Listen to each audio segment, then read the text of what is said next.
Bonjour à tous. Aujourd'hui, nous allons nous balader dans la partie nord-ouest du parc, plus précisément dans la zone des monts du Lévézou. Étymologiquement, Lévézou veut dire source des eaux, car c'est le point de départ de nombreuses rivières et ruisseaux. Et nous allons le voir, l'eau est un élément central de ce territoire.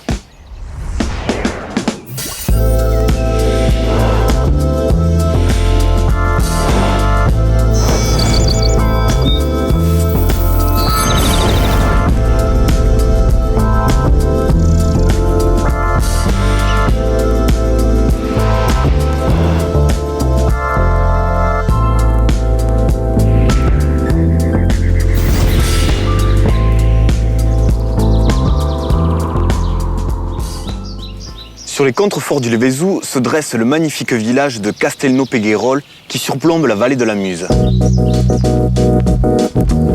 Ce magnifique village médiéval abrite 5 édifices classés aux monuments historiques, dont un système hydraulique médiéval tout à fait étonnant. Ce réseau hydraulique, dont les plus anciennes traces remontent au XVe siècle, traversait le village grâce à un aqueduc souterrain et à ciel ouvert. Il avait 4 fonctions. Une fonction militaire en approvisionnant la citerne du château, une fonction civile en desservant le village en eau, une fonction agricole pour l'irrigation et enfin une fonction industrielle en alimentant 4 moulins à grains et à huile. On ne peut être qu'admiratif devant un tel ouvrage qui permettait au village d'être autonome en cas d'invasion. Et puis c'est pas tous les jours que l'on voit des moulins construits sur la montagne sans cours d'eau attenant.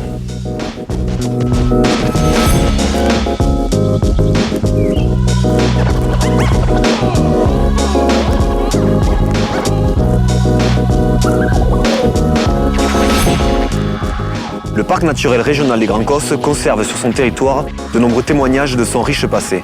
Et certaines traces datant du Jurassique sont encore visibles, à l'image des nombreuses empreintes de dinosaures que l'on a retrouvées. Elles sont notamment présentes sur les contreforts du Lévézou, dans une zone allant de Saint-Bosély à Saint-Léon. La grande variété d'empreintes retrouvées témoigne de l'immense activité de ces dinosaures qui se trouvaient il y a 200 millions d'années le long des plages de la lagune qui recouvrait autrefois la région.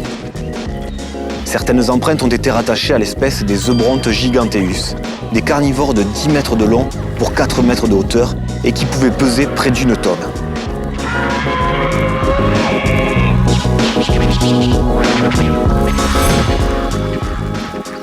Les monts du Lévézou abritent de nombreuses tourbières, ces zones humides à l'écosystème particulier et fragile qui ont longtemps été impopulaires. La tourbière des Roses est un endroit protégé qui est un véritable sanctuaire pour des centaines d'espèces végétales et animales.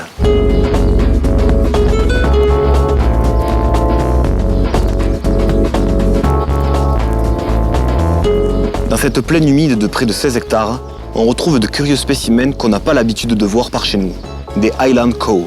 On a fait venir d'Écosse ces vaches rousses au long poil pour pâturer et ainsi entretenir la tourbière. Et puis elles ont 2 gros avantages.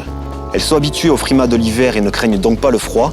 Et surtout, elles sont très légères, à peine 450 kg. Et elles n'endommagent donc pas le sol de leur piétinement.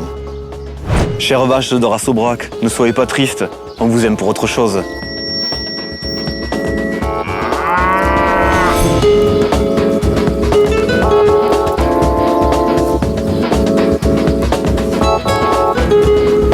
C'est depuis les hauteurs du Mont-Seigne que notre voyage dans le Lévézou se termine. Moi je vous dis à bientôt et d'ici là, restez curieux.